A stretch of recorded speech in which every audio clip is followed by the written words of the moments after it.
என்ன முக்கியமான வேலை? சப்பிட்டு தானே இருக்கேன்.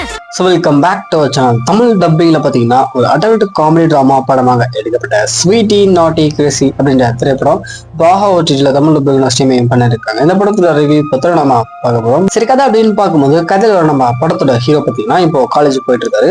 ஸோ இவரோட ஜூனியர் பொண்ணை பார்த்தீங்கன்னா இவர் கரெக்ட் பண்ணி 2 பேருமே கஜா பண்ணிடுறாங்க.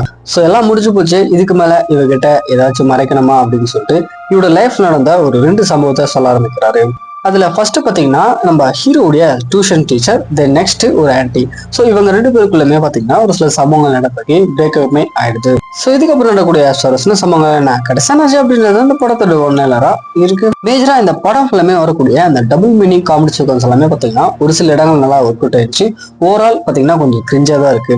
ஆக்டர்ஸ் அப்படின்னு பார்க்கும்போது படத்துல நடிச்ச எல்லா கேரக்டருமே ஒரு நல்ல ஹோப்பல்ஸா கொடுத்துருந்தாங்க. தென் ஸ்டோரியா பாத்தீங்க அப்படின்னா ஒரு யூஸ்வலான ரொமான்டிக் ட்ராமா தான். ஸ்கிரீன் பிளே அப்படின்னு பாத்தீங்கன்னா படத்துல அடல் கண்டென்ட் வச்சு தான் எடுத்திருக்காங்க. ஸோ அந்த இடங்கள்லாம் வரும்போது ஓரளவுக்கு நல்ல என்டர்டெய்னிங்கா இருந்துச்சு. டெக்னிக்கல்ஸ் அப்படின்னு பார்க்கும்போது சினிமோகிராஃபி, பேக்ரவுண்ட், சவுண்ட் எஃபெக்ட் இதெல்லாமே இந்த படத்துக்கு ஏற்ற மாதிரி நீட்டா பண்ணியிருக்காங்க. ஓவரால் பெருசா எந்த ஒரு எக்ஸ்பெக்டேஷனுமே இல்லாத ஃபுல் அண்ட் ஃபுல் பாத்தீங்கன்னா ஒரு அடல்ட் காமெடி ட்ராமா வேணும் அப்படின்னா இந்த படத்தை ஒன் டைம் ட்ரை பண்ணி பார்க்கலாம்.